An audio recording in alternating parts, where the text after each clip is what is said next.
Pada kesempatan kali ini kita akan menyampaikan hasil diskusi kami mengenai materi mesin pendingin ataupun refrigerator. Oke, langsung saja ke materinya ya, yang akan disampaikan oleh rekan kami Nafida. Kepada Nafida dipersilahkan. Oke, jadi ada pengertian, skema kerja, dan rumus, dan aplikasi. Yang pertama, pengertian.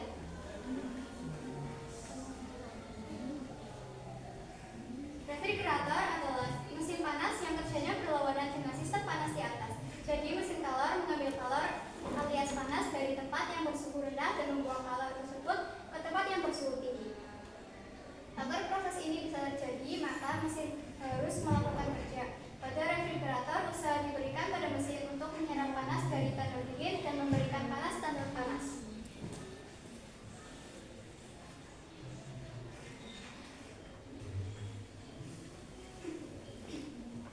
Yang kedua ada skema kerja dan rumus.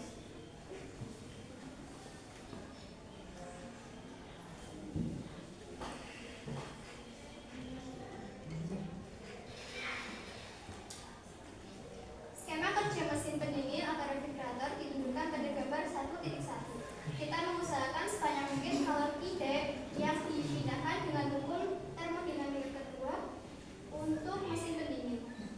Sebuah refrigerator tidak mungkin bekerja secara siklis tanpa menghasilkan energi lain di luar serapan panas dari benda dingin ke benda panas.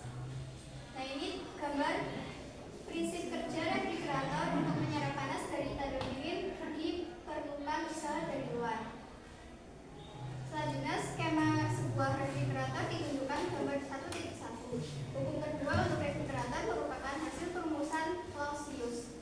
Berdasarkan hukum ini, kita tidak mungkin mendinginkan rumah kita tanpa ada usaha yang dilakukan. Usaha dapat berasal dari listrik atau tenaga yang lain. Nah, bila digunakan tes ideal seperti zat kerja, kita bisa menyatakan koefisien performasi dengan suhu sebagai Cp sama dengan ID per ID min ID atau Cp Q2 per I1 min I2 atau Cp Tj per Tp min Td dan juga Cp T2 per T1 min T2. Semakin besar nilai Cp, semakin baik refrigeratornya. Hukum kedua termodinamika untuk refrigerator menyatakan koefisien performasi tidak mungkin tak berhingga karena W tidak mungkin 0.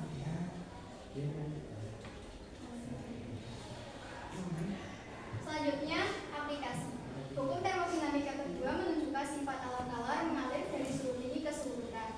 Andai mesin mengalirkan panas dari suhu tinggi ke suhu rendah, maka mesin kita akan melakukan usaha. Apabila mesin kita adalah mengalirkan kalor dari suhu rendah ke suhu tinggi, maka kita harus melakukan usaha pada sistem agar kalor bisa mengalir. Peralatan yang menggunakan refrigerator misalnya lemari es dan pendingin ruang. Pada lemari es, bagian dalam lemari es sebagai tanduk dingin dan udara luar berlaku sebagai tanduk panas. Lemari es mengambil kalor dari lemari es dan mengambil kalor ke udara sekitar lemari es agar lemari es dapat mengambil kalor. Diperlukan usaha pada lemari es berasal dari listrik. Tenaga listrik melakukan usaha sehingga kalor dapat mengalir dari tanduk dingin ke tanduk panas. Contoh lain adalah mesin pendingin ruangan. Bagian dalam ruangan berlaku sebagai tanduk dingin dan bagian luar berlaku sebagai tanduk panas. Mesin panas mengalirkan panas dari tanduk dingin ke tanduk panas atau dari dalam ruangan ke luar ruangan dengan melakukan usaha pada sistem. Usaha berasal dari tenaga listrik. Setelah penyampaian materi tadi, kita membuka sesi tanya jawab bagi teman-teman yang memiliki pertanyaan terkait materi yang telah disampaikan. Silahkan bisa mengacungkan tangannya. Adakah yang mau bertanya? Izin bertanya. Kenalkan, nama saya Alia Faizal Ahmad dari kelompok 6. Pertanyaannya, hal apa saja yang perlu diperhatikan saat melakukan pemeriksaan pada sistem pendinginan? Guru. Terima kasih atas pertanyaannya. Apakah ada yang mau bertanya kembali? Iya. Oke, karena tidak ada lagi pertanyaan, langsung saja kita jawab ya. Silakan rekan kami Nayib. Nah, hal yang perlu diperhatikan ketika kita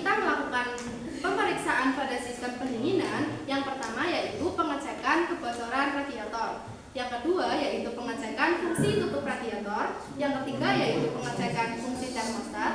Nah, pengecekan fungsi termostat ini harus dilakukan pada mesin yang masih dingin. Yang keempat yaitu pengecekan volume air pendingin. Nah, air pendingin di dalam radiator itu harus penuh dan di reservoir harus berada di antara level atas dan bawah. Terus hal yang perlu diperhatikan selanjutnya yaitu kipas radiator.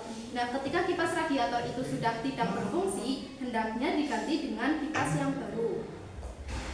Selanjutnya yaitu memeriksa pompa air. Nah, pastikan tidak ada kebocoran atau kerusakan di pompa air tersebut. Dan yang terakhir yaitu memeriksa selang pendingin. Nah, itu merupakan hal-hal yang harus diperhatikan ketika pengecekan pada sistem pendingin. Apakah sudah jelas? Jelas. Oke, karena tidak ada lagi pertanyaan, kita cukupkan sampai di sini. Terima kasih atas perhatiannya. Wassalamualaikum warahmatullahi wabarakatuh. Waalaikumsalam warahmatullahi wabarakatuh. Berikut hasil infografis kelompok 2 dengan materi mesin pendingin. Semoga bisa menjadi referensi kalian ya.